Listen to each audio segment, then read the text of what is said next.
glad that you all came today. My name is Sonia Williams, and I will be your presenter. Today we'll be talking about cross-curriculum studies. And I noticed on your needs assessment survey that you had a concern about your students. And you said that you wanted to implement cross-curriculum studies to see would that boost your students' learning and increase their scores. So, our goal for today is to learn how to integrate multiple studies to help students make connections with previous knowledge and new learning, and to use cross-curriculum studies to improve student learning and increase achievement.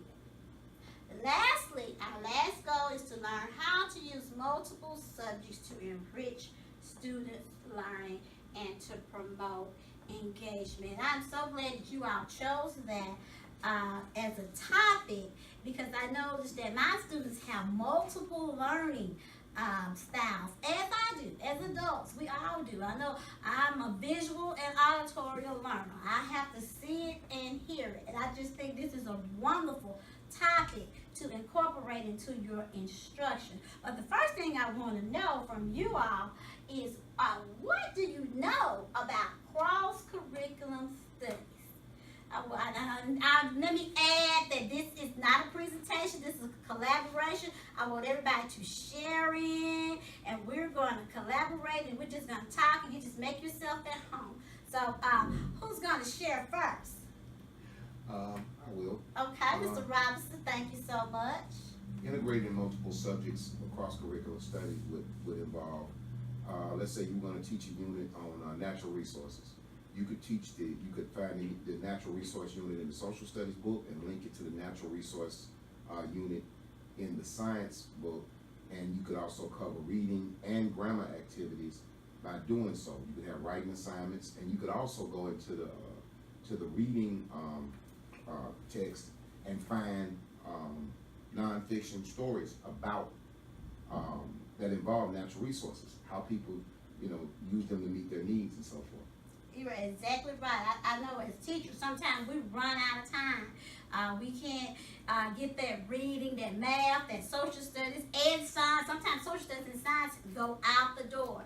So I'm glad that you thought about cross-curriculum studies, because what we can do is we can integrate those subjects into reading and into math. It's time out for teaching in isolation, and we need to make connections across the content areas. Ms. Wilson, did you have anything to add? I just kind of piggyback on what Mr. Robinson said, and we've all had this experience with math and reading being put like on the forefront, and science and social studies being pushed out the door, basically. Yeah. And our kids still need to learn those important science and social studies, concepts. So just integrating them in with your reading and math to make sure that they still get the things they need, but you're meeting the deadlines of the district. So it works well. I've done the cross-curriculum studies with science and social studies, incorporating into math and reading and English for quite some time now. And it really helps a lot. Right, you're right. You're absolutely right. We run out of time. They want us to really meet these deadlines, but we're not on our time. We're on the students' time. And we have to work with them. So we have to figure out ways where they can be knowledgeable about everything. Because some students are good in math, but not good in social studies. So we need to find a way so they can make those connections. Because if you shouldn't be, if you're failing, you're not going to be failing everything. You're good at something. So we just need to make sure that we're doing our all for our students. So we're going to watch a video. And this video is going to show how the teachers are using cross-curriculum studies to implement into their instruction. So we are going to do that. And I think I'm going to hit the lights.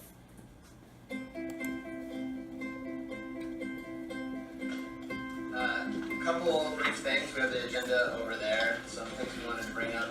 We only got half an hour, so do our best to use our time efficiently. When teachers talk to each other, teachers learn from each other. There's so many great ideas that our teachers come up with that engage kids, get kids to think outside of the box, that I'm just amazed at what we can accomplish when we work together. Individuals create great ideas, but really to move schools forward, I believe that everyone needs to be together and dialoguing with each other and creating a conversation about how to best serve students. I feel really fortunate that at our school we have grade level prep, which means that every day all the 6th grade teachers are able to discuss various topics, whether that be student concerns we have or how to better integrate curriculum. Here is what remains of the weather balloon. We're really excited. This is actually pretty much everything minus the lid itself. Last year, an engineering teacher and myself thought it'd be really great to have a sort of science engineering crossover project where we launched a high altitude weather balloon way up into the stratosphere with the intention of getting some unique data to help reinforce 6th grade topics of watershed studies and whatnot. 3, 2, 1.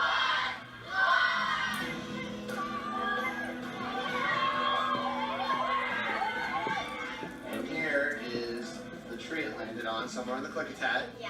It went somewhere in between, right? And that's what we're going to try to show to everyone using All right, we're this gonna data stop that everyone's for now. on through right now. I definitely. And I just want you to collaborate with your neighbor and with one another and turn and talk and share what you learned from the video. So we'll take a few minutes to let you to turn and talk and share with one another what you learned from the video. I was quite interested if every day we had common planning time. That would be really great, don't you think so? Yeah, that would. If you knew you had the kind of time to plan, everything wouldn't be so hurried and rushed. And then it was good that they brought in different people who had probably different strong suits. They could get different ideas, and they could keep it exciting, keep it moving, provide the students with varied experiences. I think that's a good planning method. Yeah, they can all sit down, like you said, and they had something to bring to the table, and they could actually share their expertise in a particular area, and everybody benefited from it. I'm gonna cut in because I just love the engagement, the collaboration that you all had. I was eavesdropping, and I noticed one word that you all said that it's beneficial. You know, it is very important. If we're going to do this, we're going to incorporate cross-curriculum studies. You said one word that I noticed that is just very important, and that word is plan. It's important that we plan. We must plan. Did you want to share what you learned from the video, Mrs. Wilson? Well, like I just told Mr. Robinson, I thought it was awesome that they were able to have a common planning time every day where they got together and they could share those ideas that they came up with and, you know, just talk about results that they got from whatever activities that they did in their classrooms. So I thought that was great because you have to have time to give feedback on how things are working in your classroom and hear how it's working for someone else. Exactly. There are some advantages, and as with anything, there are some pitfalls. So as you said, with planning, we can't make excuses. And I know as teachers, our time is just short, you know. But if we're going to actually incorporate this, we're going to have to be on one accord, and we're going to have to plan. We're going to have to communicate with one another, because communication is very important. We learn from one another. This is how we learn. You know, we are the experts, and we learn from each other. And, you know, and don't feel like you're not an expert on a particular topic.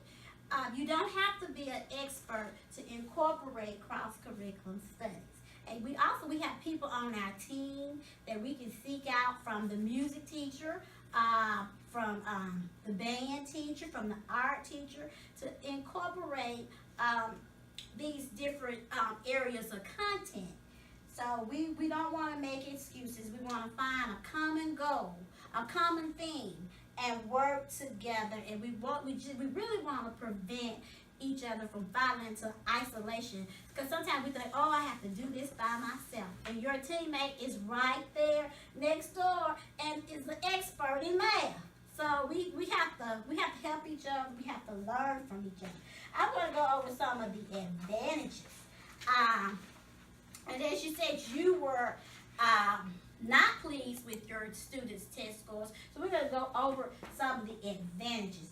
Increase this cross-curriculum studies, it increases students' will to learn.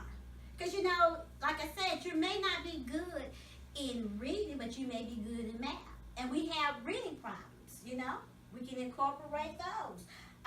It builds professional learning communities. That's what we have right now.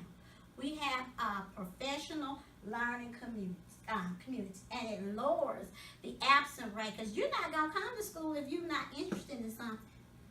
You know, if you don't have an interest in something, if you're not interested in, you're not going to come. And it enforces us to, you know, have interaction.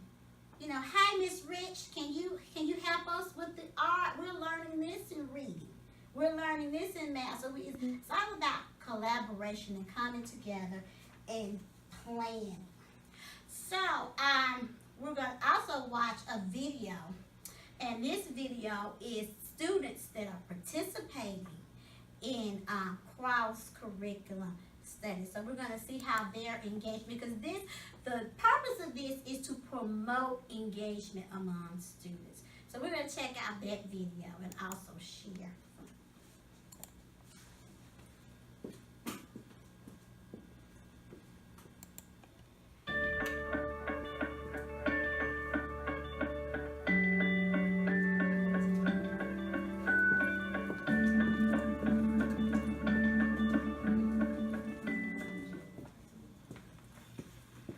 Almost the entire 5th grade art class is cross-curricular.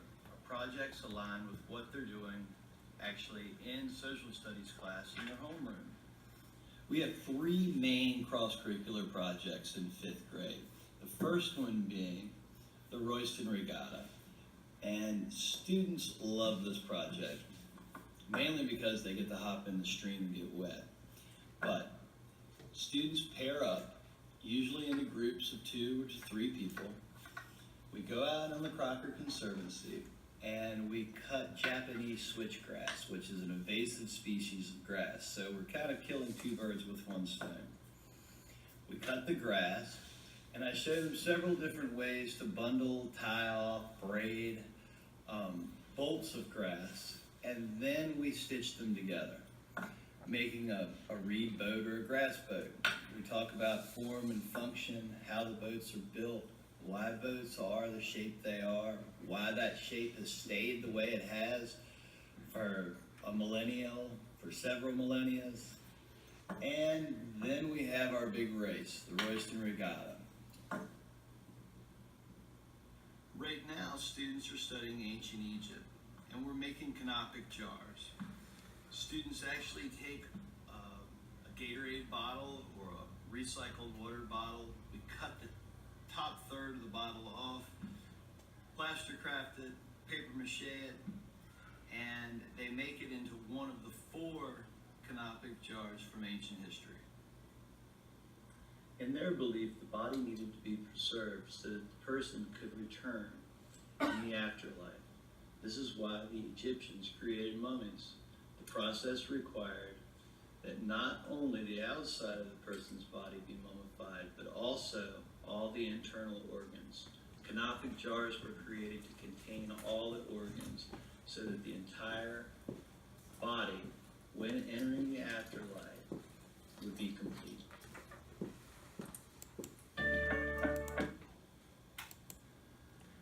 Okay, I just love that collaboration, how those students were so engaged in their projects, and that's what we want. That's what cross-curriculum studies. We want them to love learning. We want them to find their niche. You know, like I said, you may not be good in one thing, but you're good in something. We're going to go to the video questions. And we're gonna look at some, if you all will flip to your video questions, we're gonna look at some of those video questions. I think it's on the cell. Okay. So I'm gonna ask you, list some instructional strategies the teacher is using in the video. So if you could just jot those down, or you could collaborate with one another, some strategies that the students were actually using, or the teacher was using in the video, or what were the students doing in the video. And I'm just gonna look around.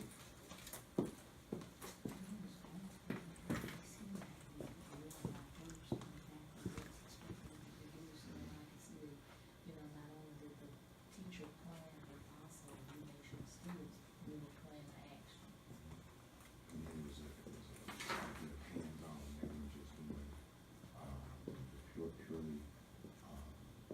purely academic. It was, they had a chance to, they were doing something. It was bodily kinesthetic, it was